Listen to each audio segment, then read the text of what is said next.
Tall Tales. The Nymph Symphony. Chapters. Chapter 20. Titan. "Kaya, that was incredible," the prince said to me as he lowered me down onto the outside edge of the pit's exterior side slope.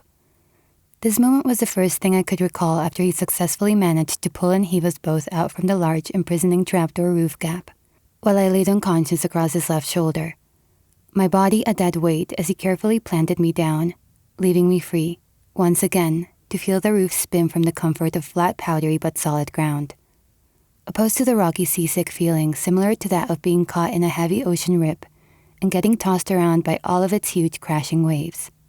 From the chaos of combustible platform machinery crackling down in Midas's fiery hellmouth forge below, we were finally back up on ground tier level.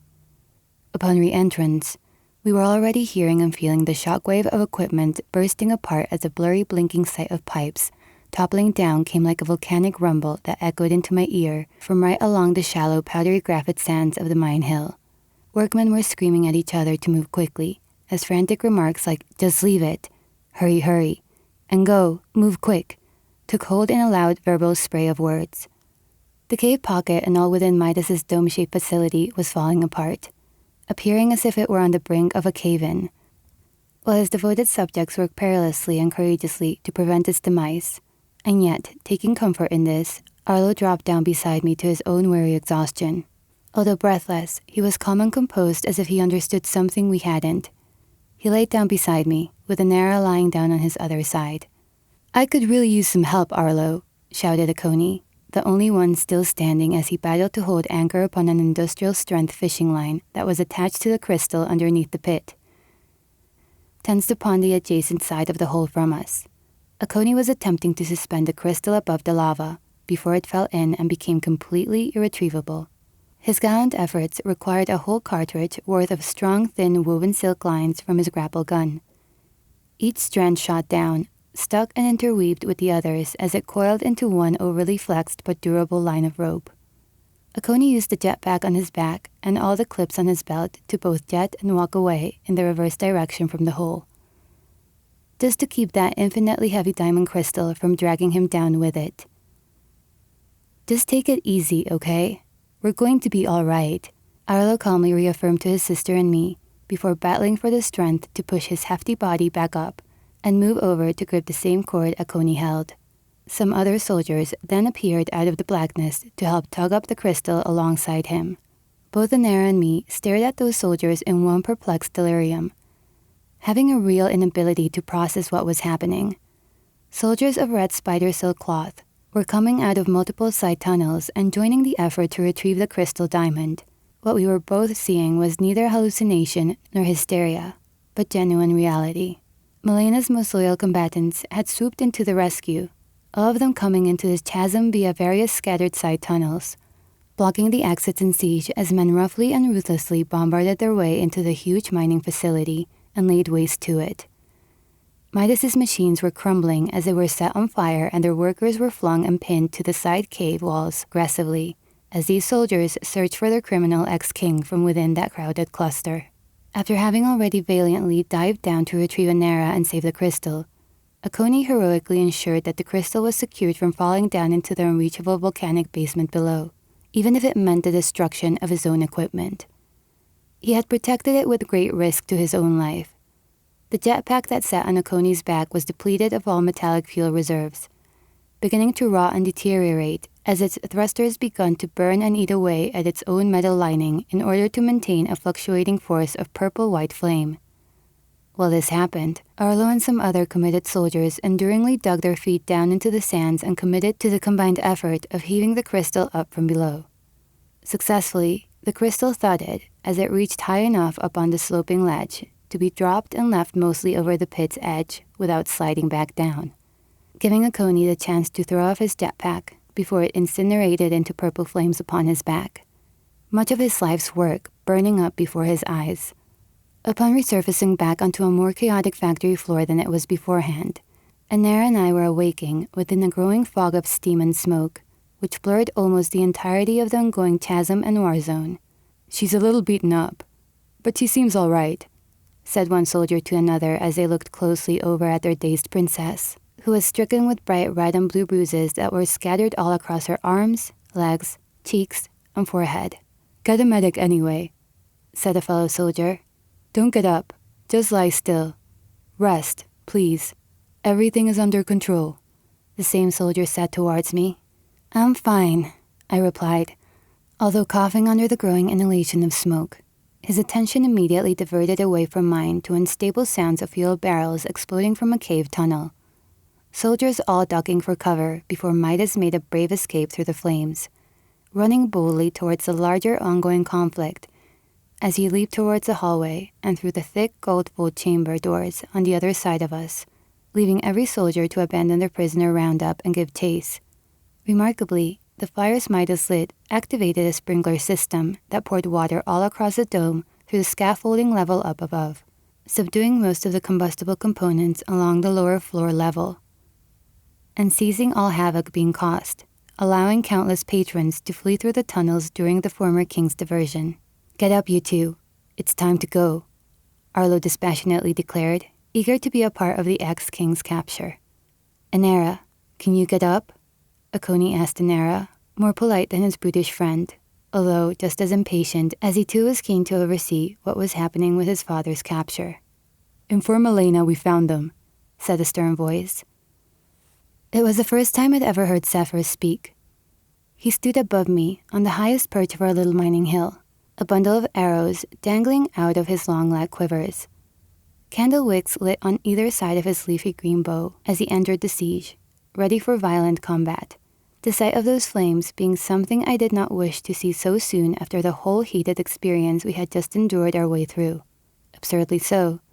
Zephyr's typical brown and green forest camouflage had been changed to a gray, white and black linen outfit, making him the hardest soldier to visually distinguish from the rocky dome scenery. I had always assumed that the hooded marksman wore his green and brown as a form of cultural identity, but it now became clear that he was an archer who would change his attire to suit and blend into whatever place he thought he would be entering into. He was a blur in the distance, the marksman skillfully leaping onto the second floor, traveling fast, yet discreetly, as he too joined the pursuit for Akoni's father. A small supersonic moving rock ball rolled right after him, whizzing along the main path in a speedy hazardous chase towards the large gold doors of Midas's polished vault chamber. The two soldiers vanished from my sight as quickly as they had entered it. I had already made a poor assumption upon my gradual rise that Melena's war campaign was already over, and that Akoni's father would have no choice but surrender. Except after Arlo and Akoni helped Anera and me up and ushered us towards that swaying door, I was quick to retract that premature opinion. I'd have viewed the feeble henchmen Midas had at his defense. Within a fleeting moment, those scrawny engine mechanics and mountaineers were all jumped on and pinned down by our red and gold-brimmed cavalry.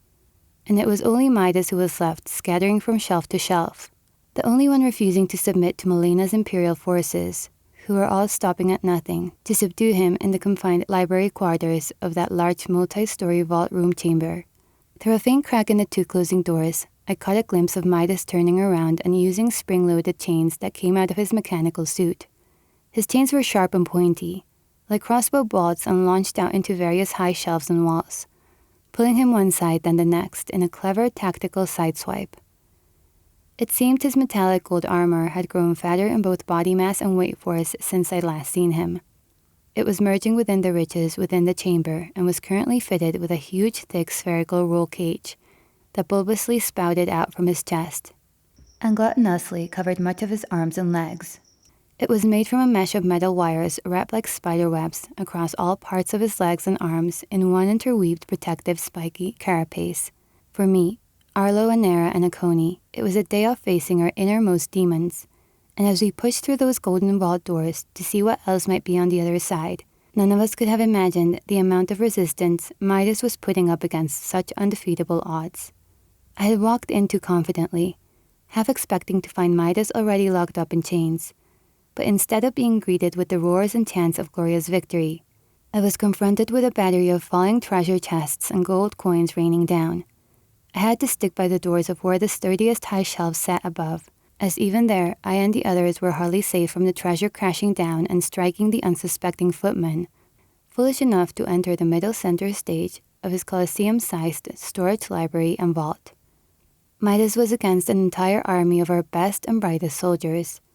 A passionate ex-king so devoted to his self-righteous beliefs, he didn't care if he collapsed an entire mountainside before surrendering himself.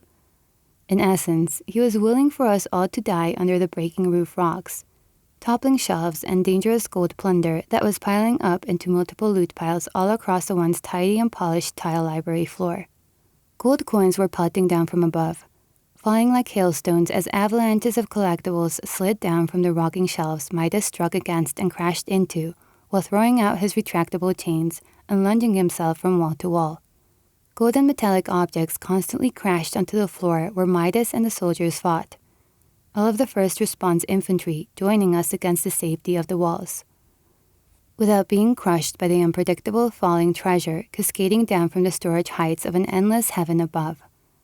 Every successful strike made against Midas had come from his own wife Camilla. Melina was fighting with her too, both of them unaware of our entrance. They were the only ones who were courageous and skilled enough to stay in the middle and dodge the plunder coming down from the high ledges as they tried to tackle and suppress Midas from moving. Inside Midas's mesh suit was clockwork circuitry similar to that of the demonic harvester hounds he created for us. But under his thick protective mesh, there was a whole rotating complexity of hydraulics and intricate rotors designed to amplify and enhance his own body. All of that flawless circuitry spinning in alternating sequences together, thanks to long and large elastic gold coils, imbued by entire haystacks of straw he had stockpiled in a quiver by the belt of his left leg and side. He turned straws into compressible gold springs, used to bounce and propel himself, jumping, crashing, and rolling against things. Sort of like what would happen if you combined Odie and Zephyr, strength and speed together. Other than Camilla and her vaporous disappearances, Midas could do everything anyone else could, only better. In one instance, a brave but foolish foot soldier got caught holding onto the cable chains that came out via huge robotic claws that fired from tiny ballistae at both sides of Midas's hands. That man was then dragged with him wherever Midas went, until flakes of the mesh armor spat out, accompanied with sharp explosive boss saw rotating cuffs that would erupt violently each time it was struck by arrow or idle debris. Physical force always releasing those spinning clockwork rotors from their inner turbine circuitry railings. Shrapnel was erupting out of his fatty mesh suit faster than Midas could repair it, and he was being bumped just as uncontrollably left and right as soldiers on the sidelines took their chance to dive and stab at him, placed in immediate harm each time they intended to inflict damage upon him and were automatically attacked due to the counter-reactive razor mesh chainmail he was wearing. His broken engine parts were becoming ballistic projectiles that spun out like sharp missiles and serrated frisbee discs while they defied traditional gravity and created little vortexes of wind, spiraling in the air, spinning outwards from their center planetary mass in an external and ever-expanding orbit until they hit debris or were embedded into the walls all around us, making everyone but Midas consequentially duck for cover. "Kids, go! Get out of here!" Camilla shouted upon realization that we were among many silent casualties. Arlo and Nera, Akoni, and me looked at each other, but we refused to leave until Midas was subdued. We kept close tabs on the loose material that hovered chaotically above the ground, while Melina and Camilla tried their hardest to grab hold of their ex-king and rip him towards the ground. We feared the eventual supernova if too much of his roll cage was broken, and its sharp metal content exposed to explode out all at once, rather than in erratic fluctuating sprays of debris. "That's enough, Midas. Yield. Yield or die," shouted Melina aggressively to him, a confidence not many others would have shared, given the morale of the room. But just like back in the pit, gravity was feeling weird and distorted, and some metal objects floated in the air. Midas's body armor was made with the same internal electromagnets that the infernal mining platforms were made out of, and that was making his suit as light and weightless as a feather, regardless of how much metal was getting sucked into his self-restoring battlesuit as the spiky serrated hull continued to shoot out sharp litters of endlessly collected debris. Decades of his plunder were splashing around the room, while he recklessly skidded and glided over them undistracted, flicking the polarity of his magnets from repulsion to attraction at the flick of an internal switch. More and more springs were being broken as just as many were being rebuilt out of transmuted straw and reworked into his hybrid protective machine each time he tugged and rolled. Zephyr, who was positioned on a high shelf above, shot flaming arrows continuously into the mesh, every shot ricocheting against the polished floor or being caught in the fat mesh, until eventually one arrow grazed the coils of Midas's arm. There he caught the furious mad-eyed gaze of Midas. The former king then used the compressed retracted springs by his legs to bend down and cannonball into the sky. His leg springs had compacted like a pressurized pogo stick piston and launched him into the air, surprising everyone as he punched Zephyr through the bottom of the shelf and sent him plummeting towards the concrete floor. Milena jumped up and released her best controlled scream. The sound wave hit Zephyr's body and pushed the incapacitated archer onto one of the lower shelves, injuring him further, but at least sparing him from what would have been a bone-crushing fall to the floor. When Midas landed back on the ground, he caused the ground to quake, shaking the room as a firestorm of gold cups and grails exploded outwards from the flattened treasure hail he landed on, followed shortly by 100 treasure chests and their contents falling down from the rumbling shelves all around us. My friends and I turned our faces away in haste as everyone along the side walls was smacked by fist-sized blunt objects that flew into us like a flurry of firm, hard punches. The concussive wind had squashed us against the wall as such kinetic energy of Midas's own landing converted into turbine torque, compressing until the point of buckling, and then overloaded in rupture of stored energy. He flew too close to the sun with that deadly drop. His suit pushed past its limits. We all stood and stared as the threshold of Midas's armor had been surpassed, parts of his suit bursting open as it struggled to withstand the amount of overloading electric charge it had absorbed and turned into heat upon his furious landing. All 3 layers of inner rotary turbines had been breached as inner buzz saws came spinning out. Fuses built from non-repairable glass products were breaking as splintering gold engine fragments melted against the mesh, exposing the site of one center red crystal heart and all dynamos that made up the core of the large bulbous roll cage machine he was inside, all of them cracking and glowing red with heat, unable to conserve such residing power. But as Midas took his helmet off to look down at his overloading suit, he smiled, amused that his suit was too hot for anyone to get too close to or touch. His sparking machine ejecting out final particles explosively, as only the core of its framework was left alive during its dramatic supernova. But like a phoenix rising out of its own ashes, the suit was so hot and overpowered it started sucking up metal, recreating the roll cage as silver and gold objects melted in orbital layers, slowly cooling down the core. By the time the others knew it wasn't going to self-destruct, it had already sucked up enough treasure from the floor to remake the outer mesh layer for its hull and start the cycle all over again. Midas walked towards a front shelf ledge, taking from a box spare red crystals and fuses, utilizing in the tiniest of moments his one vital opportunity to repair and alter a few quick new defensive installations along the inner lining of his ingenious machine before anyone thought to stop him. Midas's battlesuit roll cage appeared as good as new, while everyone else was bleeding and injured from the fallout of just trying to get the outer armor off the first time around. We started to realize we might be in a fair bit of trouble. Midas had obviously been preparing for his doomsday for many years. It wasn't a retreat or an escape plan to come into his vast vault chamber. He had lured everyone inside because the plunder could instantly restore his suit and its mechanics, making a suit so effective at self-replicating that he was at the point of being indestructible. Every time his armor sustained damage, those springs harnessed the energy for its own molten and magnetic repair. In its simplicity, Midas had designed a clockwork machine that would only get stronger the more you hit it. Milena and her soldiers were all in an endless battle of attrition against him, unaware that they would eventually lose this fight once fatigue won out. For Midas, there was no need to use physical assertion of energy, as he gained energy from the absorption of his suit's flexing mechanically springs. "They won't win this way," I said to my friends at each side of me, all of us taking cover under the first front-level shelves to Midas's library of riches. My friends heard me clearly enough, but nobody was listening. As time pressed on and no extra ground was gained, it slowly became apparent to everybody that Midas was impervious to physical forms of harm so long as he wore his suit and remained in that vault chamber. "Stay by the door," Milena commanded, spotting her son drawing his own sword and lingering forward, moving towards Midas, who had his back turned to him. Melena's attention was diverted long enough for Midas to charge into her and bounce her right into one of the low-level treasure shelves along the rear of the round chamber. A claw and chain shot out from his ballista and clenched her leg, yanking her along the floor until Camilla could sever the chain with her lance. Next, Camilla stepped the lance into Midas's suit again and again, creating sparks as pieces of it broke.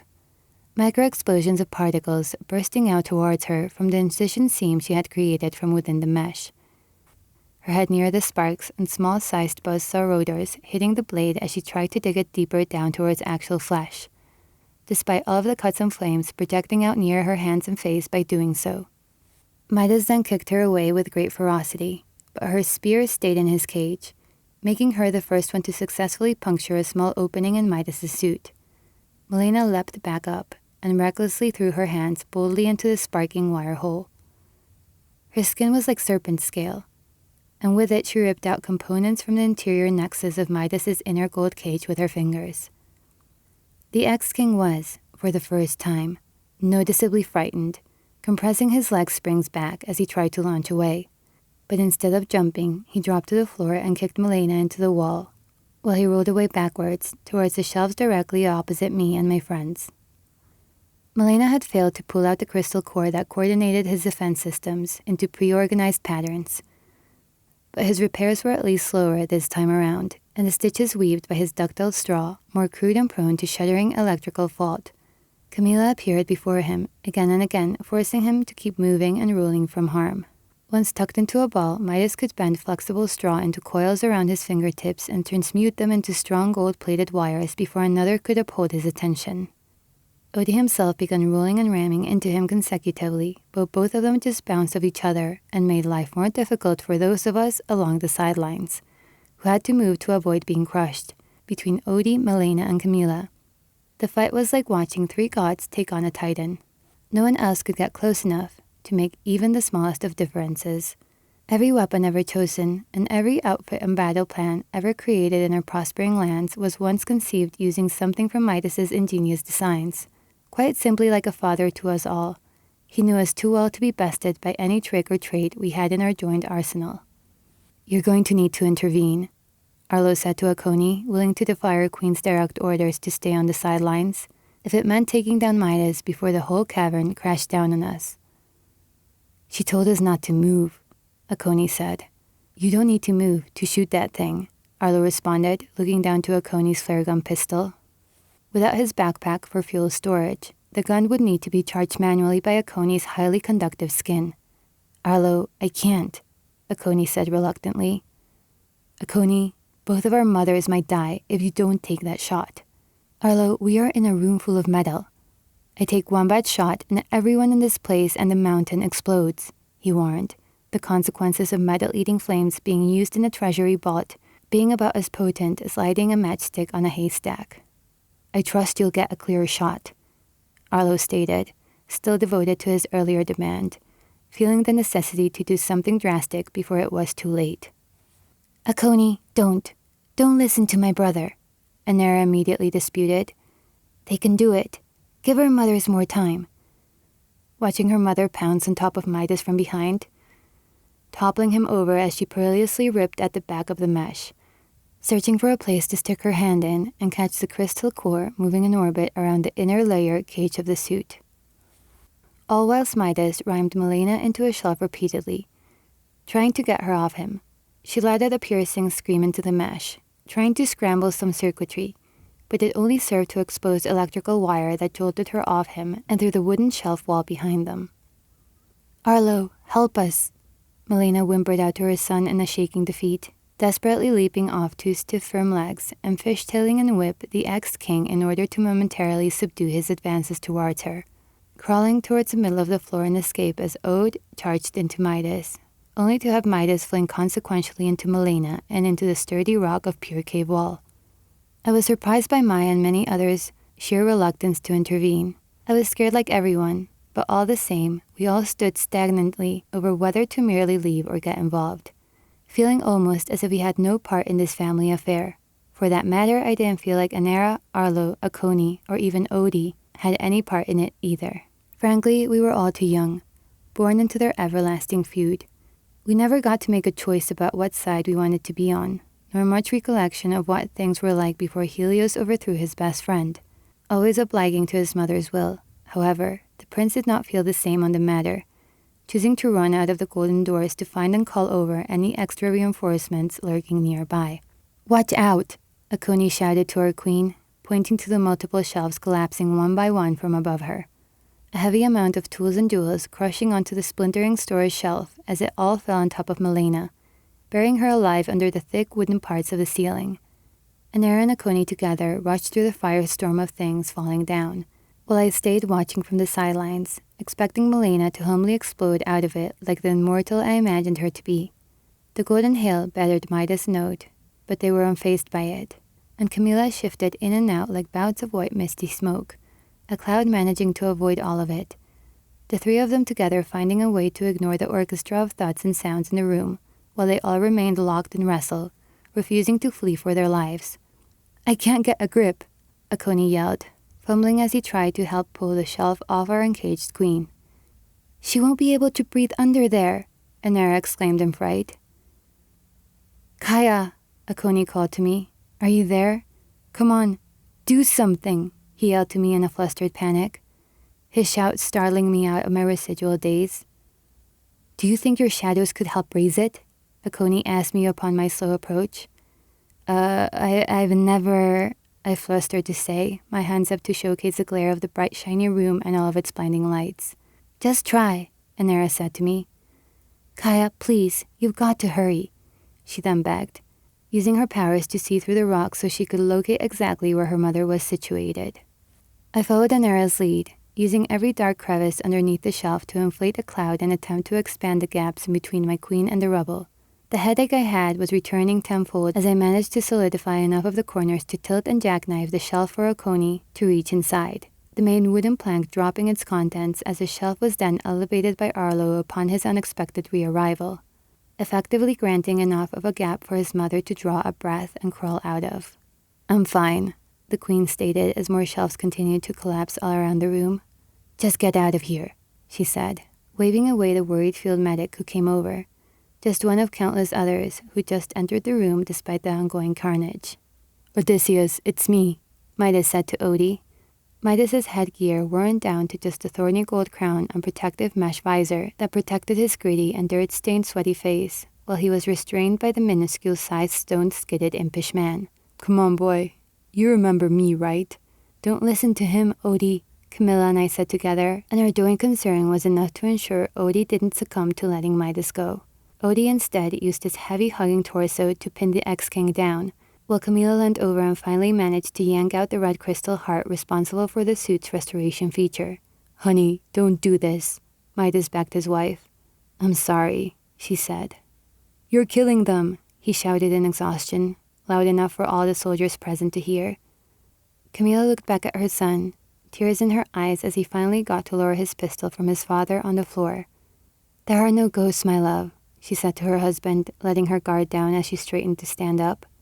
"It's all in your head," she exclaimed with a tearful crying whimper, her eyes unable to fix on either him or her son.